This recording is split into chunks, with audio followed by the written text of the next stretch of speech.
Bonjour, alors mon nom est Luc Boyer, bienvenue dans mes petites capsules JavaScript. Alors aujourd'hui, on va faire plus un petit survol des possibilités des fonctions qui sont offertes dans l'environnement JavaScript. Donc évidemment, si vous regardez ici ce que j'ai, donc j'ai en fait encore une fois un nouveau fichier que je suis allé chercher ici, donc fichier nouveau, donc HTML multi-highlighter. Pour avoir quelque chose qui ressemble ici, vous remarquerez que j'ai déjà ajouté plutôt dans mon header, donc la balise script. Alors on commence. J'ai besoin d'avoir quelques petits éléments à l'intérieur. Alors je m'en vais, si vous permettez, avec input suite. Est-ce que je l'ai fait comme il faut? Ouais, parfait. Alors, je marquais quelque chose ici. Alors, je ne me sers pas nécessairement beaucoup dans PSPad toute la boîte de dialogue qui est là. J'aime ça comme juste plugger l'information. C'est plus facile pour moi parce que je les connais déjà un peu mieux. Alors donc, c'est plus facile pour moi d'y aller comme ceci. Regardez qu'est-ce que je fais. Je fais ID ici est égal à rien du tout. Class est égal à rien du tout. Value est égal à rien du tout. Donc, je bloque déjà des choses à l'intérieur. C'est beaucoup plus facile après ça, lorsque je viens pour entrer le stock. Si jamais j'ai besoin ultérieurement de mettre une valeur ou une classe, ça va déjà être là. Alors ici, je vais mettre type ici. Donc, les attributs de balise les plus usuels. Alors, c'est un petit peu ce que j'essaie de vous dire là-dedans. D'accord? Alors, si vous permettez ici, je fais ça rapidement, j'en ai besoin comme ça de 4, 2, 3, 4. Et ce serait peut-être intéressant de mettre ici un petit retour. Donc, encore une fois, coller, coller. Wow. Et voilà. OK, parfait. Alors, si vous voyez ce que ça donne ceci. Pour le moment, ça ne donne rien de spécial. Si vous permettez, on va faire la chose suivante. Type, je veux que ce soit du texte ici. Texte, texte, puis ici, button. Alors ici, pour le ID, on va l'appeler ici, NB1, NB2, encore une fois, c'est pas très NB3, et ici, je vais l'appeler ici, BTN, OK. Alright, donc, c'est pas nécessaire, évidemment. En passant, j'aurais pu faire quelque chose comme, par exemple, ici, TXT NB1, TXT NB2. C'est pas une méchante idée de nommer les éléments avec une certaine structure conventionnelle, OK, qui fait en sorte que lorsqu'on est à l'intérieur, qu'on est en train de programmer, bon, on n'a pas besoin de se poser la question quel était le type d'élément que j'avais utilisé. Alors, si vous permettez, même, je vais le faire, txt ici, donc NB1, tant qu'à y être, txt NB2, donc c'est un type texte, et c'est effectivement ici, donc NB3. Donc, bon, je suis prêt. Alors, évidemment, ici, ce que je vais faire, je vais me créer ici un petit... Alors, on voit la différence, qu'est-ce que ça va donner ici? Au value, ce serait peut-être bon aussi de mettre simplement quelque chose ici, est égal à... Bon, on va mettre OK, simplement. Alright, donc ça fait quelque chose de cheap, là, mais ça va faire la job, d'accord? Je vais mettre ici une on-click. Donc, JavaScript, c'est un logiciel un langage de programmation côté client qui utilise évidemment les événements, donc piloté par événement, que ce soit par exemple mouse over, on blur, on mouse out, on click, on load. Alors donc ici, si vous permettez, je vais utiliser celui qu'on utilise le plus souvent avec un bouton on click, que je dis qui va être égal ici, imaginons, à exécuter. En fait, je vais changer ça, d'accord? Mais je vais expliquer un petit peu. Par habitude, OK? Vous avez remarqué que souvent, les fonctions, je vais avoir tendance à les mettre avec la première lettre en majuscule. C'est une habitude, OK? Généralement, dans le monde du web, on a souvent vu plutôt que c'est un peu comme les variables, la première lettre est généralement en minuscule. Alors, juste pour vous donner un exemple, voici si je voulais vraiment bien faire ça par convention, comment j'expliquerais ça. Je dirais plutôt comme exemple ici, mon autre fonction, ce serait par exemple faire ceci. Donc, vous remarquerez ici que la fonction, je lui ai donné premièrement un verbe à l'infinitif. Bon, je lui donne une structure peut-être un petit peu plus... donc, qu'est-ce que ça va faire cette fonction-là? Donc, ajouter, supprimer, etc. Et si vous remarquez, j'ai mis la première lettre en minuscule, cependant tous les autres mots, je vais les mettre, s'il y a lieu, je vais les mettre en majuscule. Les parenthèses sont importantes, c'est ça qui donne le signal à JavaScript versus le navigateur. En fait, c'est plus au navigateur de dire que ça va être une fonction qui va se faire. Évidemment, le point virgule va être le séparateur avec d'autres choses que je pourrais mettre à l'intérieur, soit exemple d'autres fonctions. Si je m'en vais maintenant dans mon script, OK? Donc, effectivement, par défaut, la balise script va comprendre qu'on a l'intention d'utiliser du JavaScript, mais je pourrais utiliser d'autres types de langages de programmation comme VBScript si je le désirais. Ce qui n'est pas le cas ici. Alors ici, je vais mettre ici function, faire ceci, attention, toujours, attention, majuscule, minuscule. OK? Malheureusement, JavaScript peut vous faire vraiment travailler fort si vous faites des erreurs de ce type-là. Alors, function, faire ceci. Donc, je sais que ce que je veux faire, c'est faire apparaître, par exemple, quelque chose. La première chose qu'on va voir, c'est ce qu'on avait vu d'ailleurs en classe, c'est la méthode qui s'appelle write. Donc, ici, document.write, OK, dans lequel ici, je peux faire quelque chose comme ceci. Allô? Alors, document write, qu'est-ce que ça fait? J'utilise l'objet qui s'appelle document, donc la page web elle-même. La méthode qui s'appelle write. Alors, qu'est-ce que ça fait? Si je clique là-dessus, bang, ça remplace toute la page web par, en fait, ce que j'ai bien voulu mettre à l'intérieur. Alors, point virgule, c'est non conventionné encore une fois. Dans JavaScript, c'est non obligatoire, c'est-à-dire, mais c'est une crime de bonne habitude à faire si vous voulez éviter des petits problèmes. OK, alors ici, je vais mettre ça en commentaire. Une autre façon qu'on peut utiliser, évidemment, la fonction pour faire apparaître quelque chose, c'est simplement utiliser ici la fonction qui s'appelle alert. Alors ici, allô. Alors évidemment, ce que ça va donner ici, toujours le point virgule. Oups, mauvaise place. On le fait ici. Alors donc, si je m'en vais ici et je fais OK, bon, ça fait un pop qui fait apparaître ici, allô. C'est ce qu'on voulait. Alors, simplement montrer ça ici. Et celui que je vais vous faire utiliser un petit peu plus, alors ça va être évidemment d'utiliser encore l'objet, donc document.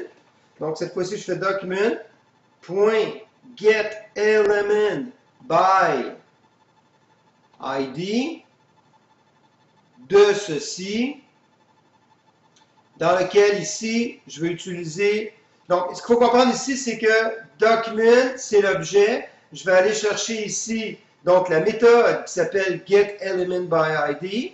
Alors, qu'est-ce que je vais aller chercher? En fait, essentiellement, c'est un identifiant quelconque. Imaginons que je vais aller chercher ici NB3. Donc, je veux aller chercher l'élément qui s'appelle NB3. Et spécifiquement, je vais plugger, je vais plugger ici la propriété valeur, value. Hein? Ça laisse sous-entendre, par exemple, que je pourrais même utiliser d'autres affaires ici. Là. Je pourrais changer des propriétés à l'intérieur de cet élément-là. Donc, point value est égal à, je vais mettre ici, allô encore une fois. Donc, c'est du texte pour du texte, donc ça devrait aller sans aucun problème. Alors, document getElementById de nb3.value est égal à allô. Voyons voir si ça fonctionne. Je m'en vais ici, je pèse OK, et là, j'ai fait une petite erreur. Voyons voir qu'est-ce que j'ai fait. Document getElementById pour ici faire ceci. Donc, on le voit ici. .nb3.value est égal à allô.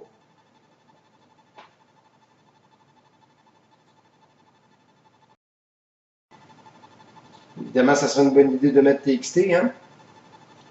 Donc, TXT NB3, on l'appelait de même. Donc, TXT NB3, il y a aussi des petites affaires comme ça qui peuvent nous faire chercher longtemps. Là. Alors donc, ici, on y va, on fait ça, et effectivement, on a allô dans notre texte numéro 3. Alors, en fait, dans ce qu'on vient de montrer aussi, c'est qu'il est possible de faire la jonction entre ce qu'on a mis dans le code HTML et évidemment ce qu'on retrouve dans évidemment nos différentes fonctions, différentes patentes qu'on va faire dans l'environnement JavaScript. Rapidement, on va faire autre chose pour le plaisir de la chose. Je crée une nouvelle fonction. Donc, dans le script, je peux mettre comme ça beaucoup de différentes fonctions. Dans ce cas-ci, je vais l'appeler faire cela.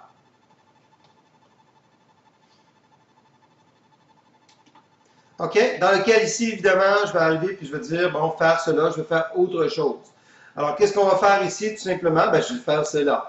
Alors, je m'en vais ici, dans le même bouton, ou je pourrais le mettre ailleurs. Ici, je pourrais mettre un On Mouse Over, faire cela. Donc, si je vais passer mon mouse over, il va automatiquement faire, évidemment, ce que je veux bien faire, d'en faire cela.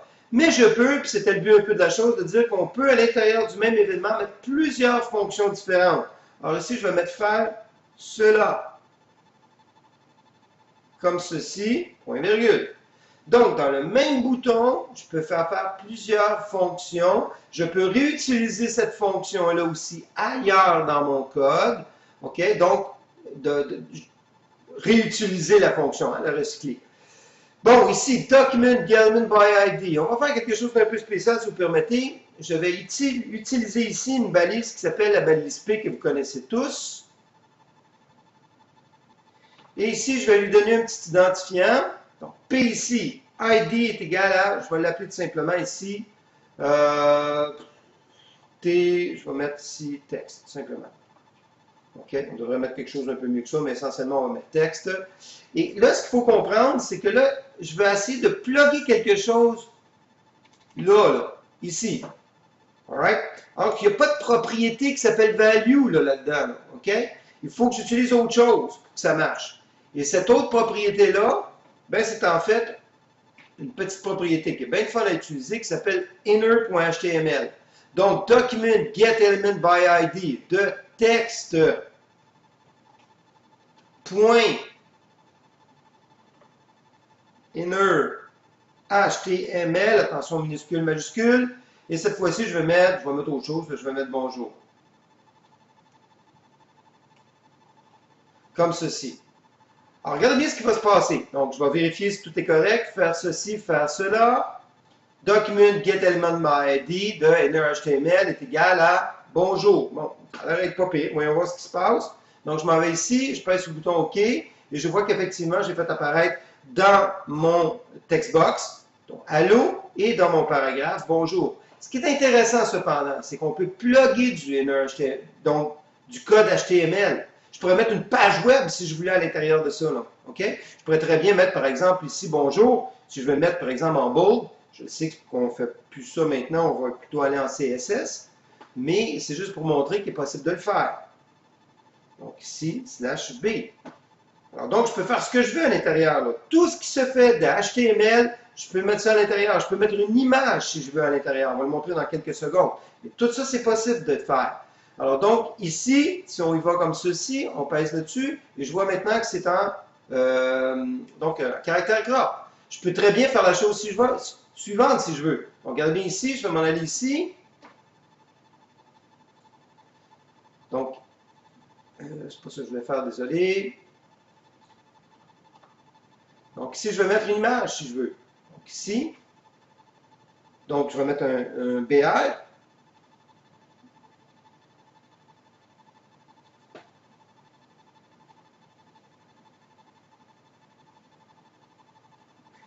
J'ai de la misère avec mes trucs aujourd'hui. OK. Donc, c'est comme ceci. Il faut faire attention ici. Je vais l'amener ailleurs.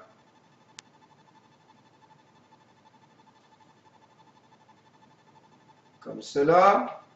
OK? Alors, je reste à l'intérieur ici. Je peux mettre une image. Donc, c'est, exemple ici, IMG. Excusez-moi. IMG. La source est égale à quelque chose. Là, ici, on a un petit problème, là, parce qu'on utilise déjà les guillemets. Si j'utilise des guillemets, je vais envoyer un mauvais message à mon JavaScript. D'où la raison, dans ce cas-ci, d'utiliser les apostrophes. Oups, les apostrophes qui sont comme ça ici. Alright? Donc, c'est important de faire ça. On peut utiliser le caractère d'échappement, barre oblique arrière, pour pouvoir faire ça aussi. Mais essentiellement, j'ai la possibilité de le faire avec la source ici. Alors, c'est ce que je vais faire. Maintenant, je vais aller chercher mon image. OK, ma source d'image.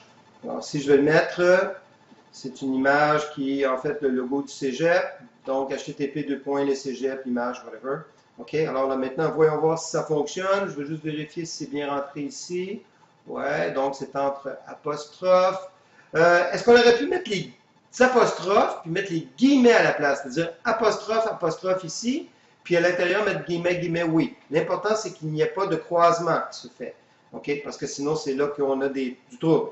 Alors, donc, voyons voir si ça a fonctionné. Je m'en vais ici. Je pèse sur le bouton OK. Je devrais avoir un halo qui va apparaître ici, un bonjour gras, puis un beau logo du cégep. Alors, voyons voir ici. Et c'est fonctionnel. Donc, on est correct pour cela. Alors, c'est simplement mentionner qu'il était possible de faire ce genre de truc-là très rapidement ici. Je vais faire quelque chose avec vous. Donc, si je vais mettre on mouse over, quand on parle de recyclage de code, il est possible de le faire ici. OK, comme ceci, égal, parfait. Et ici, je vais mettre faire cela. OK, donc il est possible de faire ça aussi à l'intérieur et donc de recycler, si je le désire, bien entendu, ma fonction. Faire cela, oh, ça serait peut-être le fun de mettre un faire cela et non pas un faire. Alors, donc, voyons voir si c'est correct. Donc, dès que je vais passer ma souris au-dessus de mon entrée de texte, le premier, quand je vais venir pour écrire quelque chose, je peux envoyer un petit code, une programmation quelconque. Voyons voir si ça va être fonctionnel. Pour le moment, rien qui se passe, mais dès que je vais arriver au-dessus, ça va faire apparaître ici le logo, puis évidemment, bonjour. Alors, on pourrait faire un toggle avec ça, c'est-à-dire dès que je fais un mouse out, il va faire une autre affaire, mais ça va faire partie d'une autre capsule. Alors, donc, je change ça ici. Très rapidement, ici, il est possible d'envoyer quelque chose en paramètre ici, et ce paramètre-là pourrait arriver ici. Alors, je pourrais, par exemple, faire la chose suivante ici, faire cela, et envoyer ici, allô, comme ceci. Donc, si je vais appeler ça ici, dans ce cas-ci, faire cela, je vais dire, bon, ciao. OK? Donc, j'envoie quelque chose. Remarquez encore une fois les parenthèses, les guillemets versus les apostrophes. J'envoie un petit attribut. OK? On va voir qu'on peut complexifier ça pas mal plus que ça, mais c'est intéressant de pouvoir envoyer quelque chose. Alors, regardez bien qu'est-ce qui va se passer ici. Dans faire cela, donc ici, j'envoie un paramètre. OK? Donc, je vais mettre simplement un mot. Donc, si le mot, la portée, en fait, de l'attribut, allo devient simplement une variable qui va s'appeler mot. Et là, cette fois-ci, je vais tout simplement écrire la chose suivante ici. Voici qu'est-ce qu'il va faire. Je vais m'en aller ici. Je vais enlever le mot bonjour dans faire cela. Je vais couper ça ici. Je vais terminer ma string ici. Inner HTML est égal à ça. Plus, je vais ajouter mon mot. Plus, je vais utiliser ma guillemets.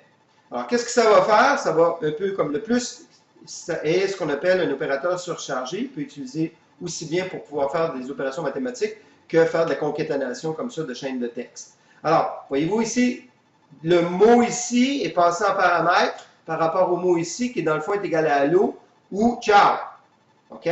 Alors, voyons voir si ça va fonctionner, cette affaire-là. Donc ici, on a fait attention à nos guillemets, B plus ça ici, le mot n'est pas dans un guillemet, sinon ce serait le mot mot qui apparaîtrait.